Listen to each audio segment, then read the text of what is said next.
ఇప్పటివరకు మీరు తాపేశ్వరం మన కిచెన్లో కాజాలు తయారు చేయడం ఇవన్నీ చూశారు. ఇప్పుడు మన రాజమండ్రి షిచ్మీలో జెలాటో తయారు చేస్తాం. జెలాటో అనేది రాజమండ్రి చుట్టుపక్కల మనం ఒక్కడి దగ్గరే దొరుకుతుంది, మనమే తయారు చేస్తాం. జెలాటోకి నార్మల్ ఐస్ క్రీమ్కి డిఫరెన్స్ ఏంటనేది మీకు ప్రాసెస్లో చెప్తాను.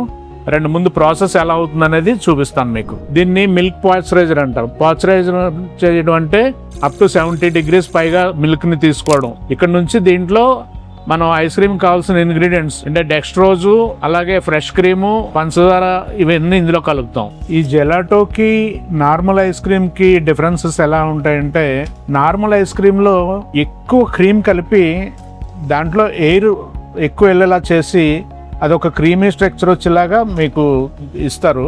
అదే జెలాటోలో అయితే క్రీమ్ చాలా తక్కువ ఉంటుంది. మిల్క్లో సహజంగా ఉండే క్రీమ్తో పాటు కొద్దిగా క్రీమ్ యాడ్ చేస్తాము.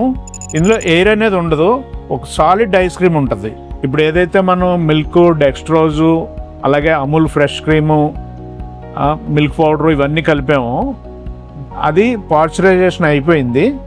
దీన్ని మనం ఓవర్ నైట్ స్టోర్ చేయాలి. స్టోర్ చేస్తే ప్రొద్దుటికి ఇది చక్కగా మంచి క్రీమీ స్ట్రక్చర్లో తయారవుతుంది. ఆల్మోస్ట్ మీకు పెరుగులాగా తయారవుతుంది అన్నమాట. ఆ తయారైన దాంతో మనం ఐస్ క్రీమ్ తయారు చేస్తాం. మనం తయారు చేసుకున్న బేస్ ఏదైతే ఉందో, అంటే మనం పాలు ఇవన్నీ కలిపిన బేస్ ఏదైతే ఉందో అది ఓవర్ నైట్ ఫ్రీజర్లో పెట్టడం వల్ల ఇలాగ ఒక పెరుగులాగా చిక్కటి కన్సిస్టెన్సీ తయారవుతుంది. దీంతోటే మన జెలాటో తయారవుతుంది. దీంట్లో కావాల్సిన ఫ్లేవర్స్ యాడ్ చేసుకుంటూ ఏ రకం ఫ్లేవర్ కావాలితే ఆ రకం ఫ్లేవరు దీంతో తయారు చేసుకుంటాం. ఇది జెలాటో ఐస్ క్రీమ్ మిషన్. దీంట్లో ఇప్పుడు మనం యాడ్ చేస్తున్నాం చూడండి. ఇది ఒక 15-20 minutesలో మనకు ఐస్ క్రీమ్ తయారైపోతుంది. ఇప్పుడు మనం ఇందులో ఐస్ క్రీమ్ ఫిల్ చేసాము. 15 minutes అయింది. ఇప్పుడు ఇందులోంచి ఐస్ క్రీమ్ బయట రావడం చూడండి. ఆ క్రీమీ స్ట్రక్చర్ చూడండి. ఇందులో ఎక్కడ ఎయిర్ అని కానీ నురుగులాగా కానీ మీకు కనిపించదు.